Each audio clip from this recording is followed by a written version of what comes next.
So this weirdo just like steals body parts and sells them. Now the guy's name is Jonathan, and Jonathan's around 31 when the story starts, and he's living in Pennsylvania.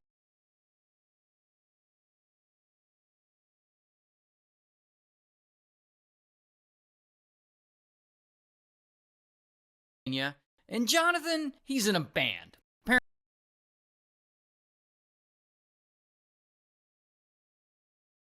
Apparently he's in some heavy metal band, and he spends a lot of his time writing music. But he has a problem. The dude is broke. Like, he works at a warehouse, and he has to work double shifts just to cover his bills. And after that, he barely has any money to, like, make music videos or travel around with his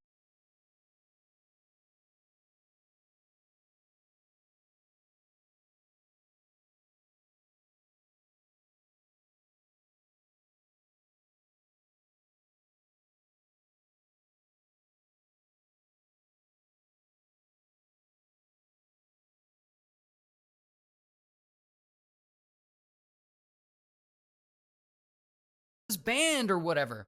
But one day, around 2023, he solves that problem. Because that's when he meets this guy, JP. And JP allegedly shares with him a way to start his own business and be his own boss. See, JP is a strange guy. His whole thing is he likes to buy human body parts on the black market, like hearts and brains and bones and stuff, and then he'll resell them to people for a bunch of money. Apparently there are people willing to pay for that type of stuff. So once Jonathan learns about this, he gets inspired. Like, he wants to get into this game as well. But, unfortunately for him, this type of business requires startup capital. And Jonathan, he just doesn't have those kind of funds.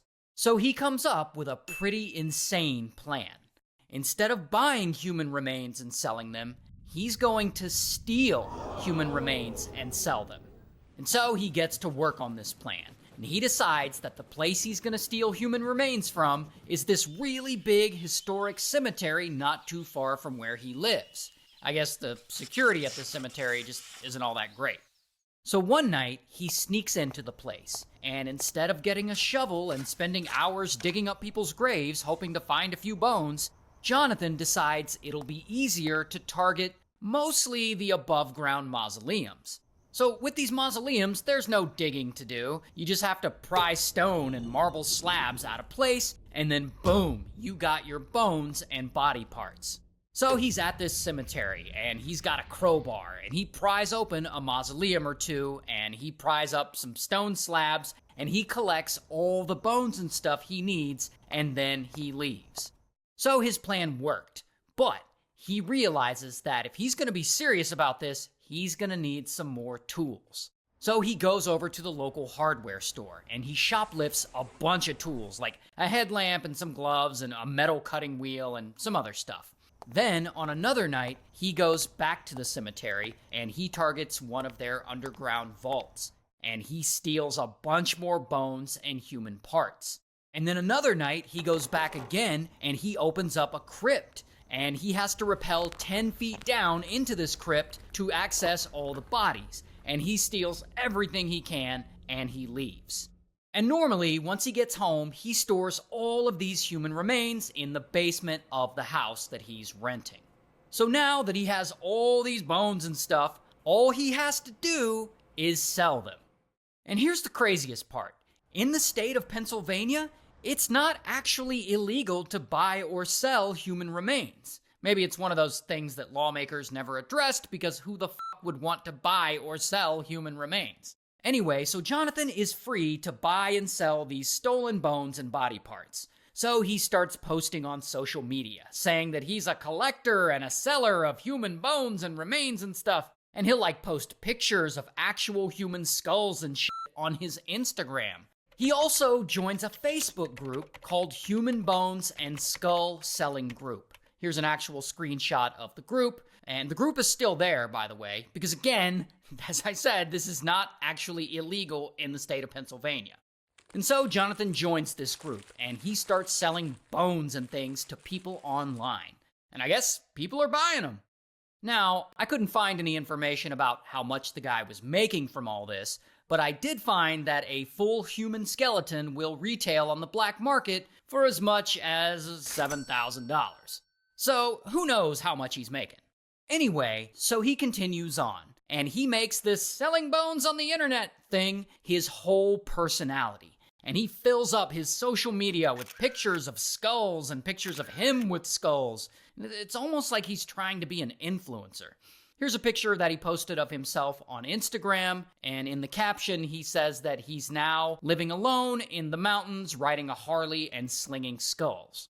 Although he's not actually living in the mountains, it's a weird thing to say, he's actually living in a rent house in a residential neighborhood. I think he's just trying to cultivate this online personality of this dark and mysterious badass.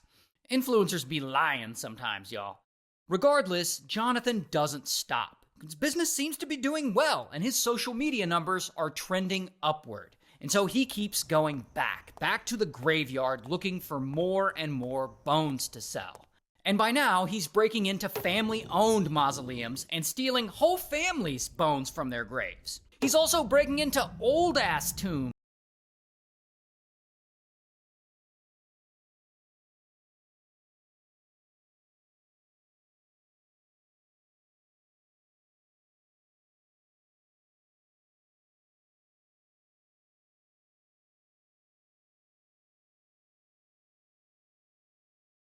At one point, he takes the bones of a woman who died in 1869, more than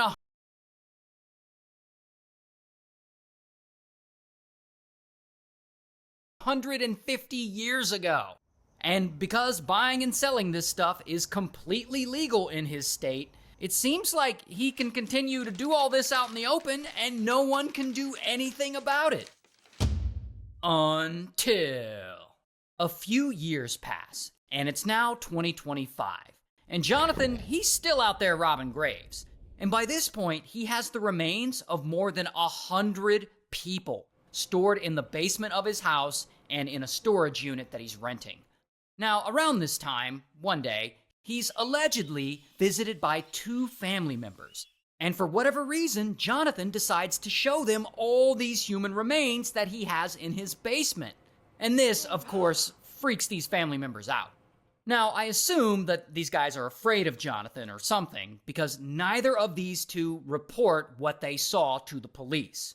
However, they do talk about it with other people that they know.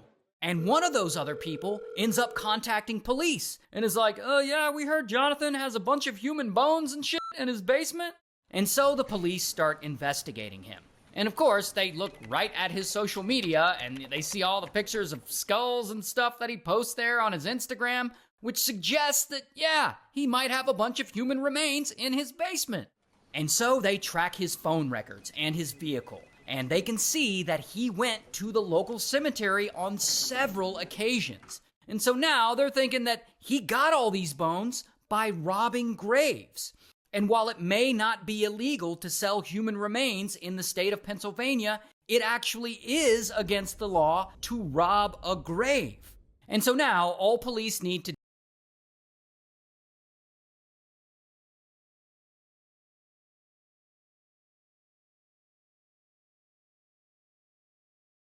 do is catch him in the act.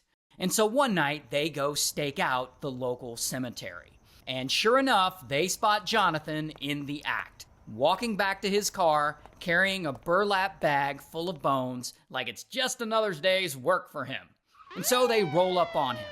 And this dude immediately confesses. He admits to stealing the bones and selling some of them online.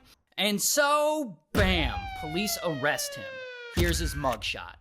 Now, eventually, police search his house and his storage unit, and they find over 100 full or partial sets of human skeletal remains. And as of right now, although Jonathan did confess and they did find the bones at his house, he actually hasn't been convicted of this because he hasn't actually been to trial yet. And so technically, this is all alleged.